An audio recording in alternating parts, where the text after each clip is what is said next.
Exactement, de C'est ça. De 3 à 8. Choucroute, choucroute, choucroute. Ah, de 3 à 8, mince. Bon, Sébastien Dujardin, Pearl Games depuis 8 ans. Hein, c'est 8 ans déjà, waouh!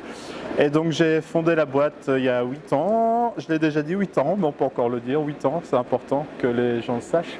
Et donc voilà, je suis venu à Strasbourg. c'est comme ça.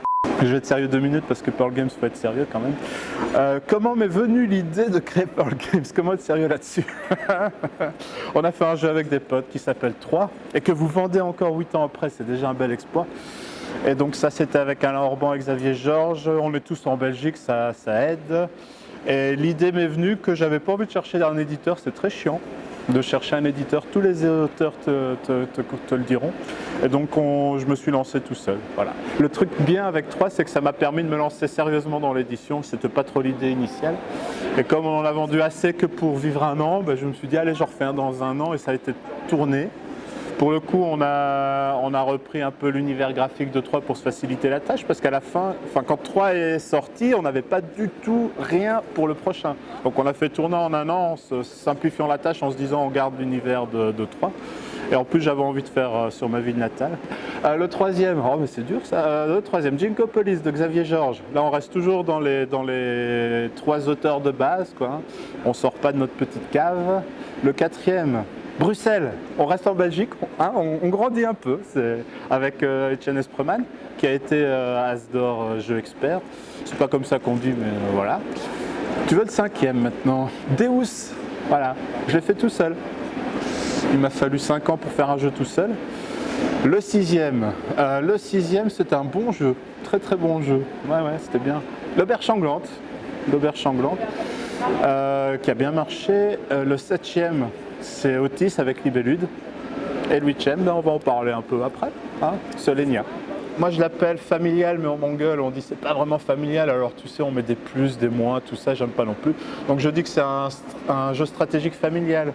Ça veut dire que dans une famille de joueurs, moi j'y joue avec ma fille de 7, enfin elle avait même 6 ans au début sans problème. Donc c'est vraiment le plus accessible de Pearl Games, ça j'en suis sûr et certain. Et le jeu est né d'une envie de faire du light pendant le développement de Black Angel, qui sera une future sortie Pearl Games, qui sera un jeu plus lourd, un peu du niveau de 3. Et quand j'ai présenté Black Angel à Marc Nunes, qu'on connaît un petit peu, il m'a dit « Ah ouais, tu ferais peut-être bien qu'un jeu avec ça ». Et moi, pour déconner, je vais faire en 2 semaines.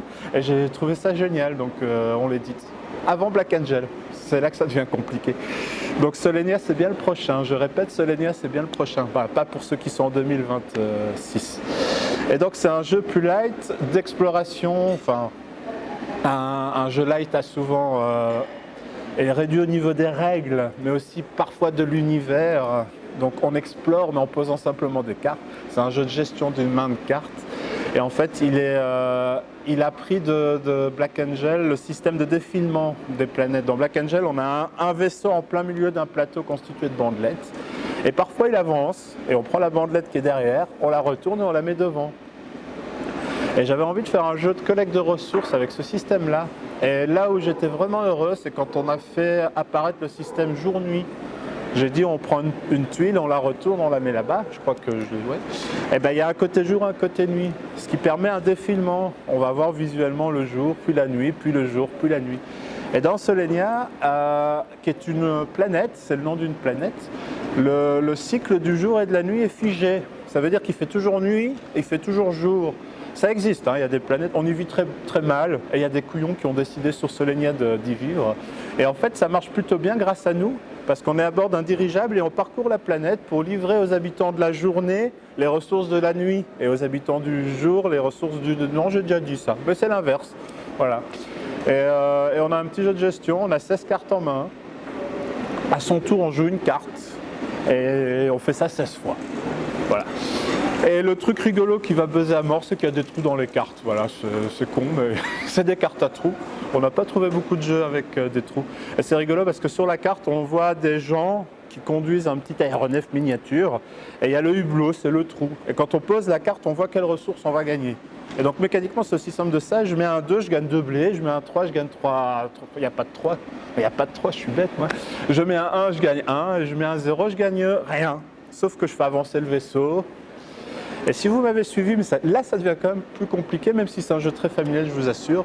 Quand on a une bandelette qui est déplacée pour la remettre de l'arrière vers l'avant, toutes les cartes qui sont sur cette bandelette sont activées. Les pouvoirs sont simples, on gagne des ressources. Mais ce qui est important dans le jeu, c'est qu'on gagne des ressources quand on pose des cartes et on en gagne quand quelqu'un décide de faire avancer le vaisseau. Donc il y a une double arrivée de ressources qu'il faut gérer, tout en gérant le cycle jour et nuit. Parce que le jour, je fournis les ressources de la nuit. Ne te trompe pas, rigole pas, je me suis pas trompé. Voilà. Enfin, la nuit, on donne les ressources du jour. Voilà. Il faut y jouer, ça marche encore mieux. Alors, un petit mot sur Black Angel, qui est un projet qu'on porte depuis plusieurs années, qui prend un peu de temps à se concrétiser parce qu'on a vraiment voulu faire quelque chose de très différent de 3. Black Angel vient de 3, mais on voulait vraiment aller plus loin.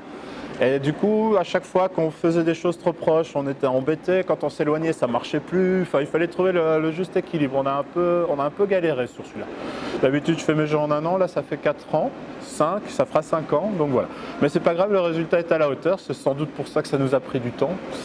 Et donc, Black Angel, là, je le fais avec Alain Orban et Xavier Georges, qui sont les deux auteurs de 3, vu qu'on est vraiment parti de là. Et l'illustrateur, ce sera Yann O'Toole, qui est connu pour tout son travail avec la Cerda, les Vinos, tous les jeux de la Cerda finalement, les gros jeux, voilà.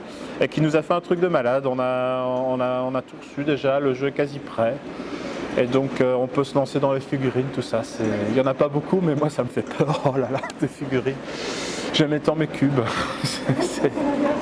Et donc voilà, ça ce sera pour la Gen Con. C'est un jeu très attendu aux États-Unis où 3 continue à beaucoup se vendre et les jeux dans l'espace marchent bien aussi. Donc on fera ça pour la Gen Con. À un moment, enfin, j'en ai parlé à Alain et Xavier, ils croient encore que c'est pour Cannes. Il faudra que je les appelle demain.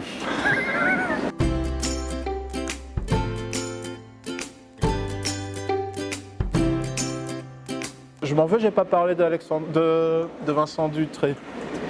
Vincent Dutré, l'illustrateur de Solenia. L'avantage, c'est qu'il peut couper. Il me l'a dit, il fallait pas qu'il me le dise, je me serais concentré beaucoup mieux que ça. Bon, très bien. Eh bien, merci beaucoup. Choucroute.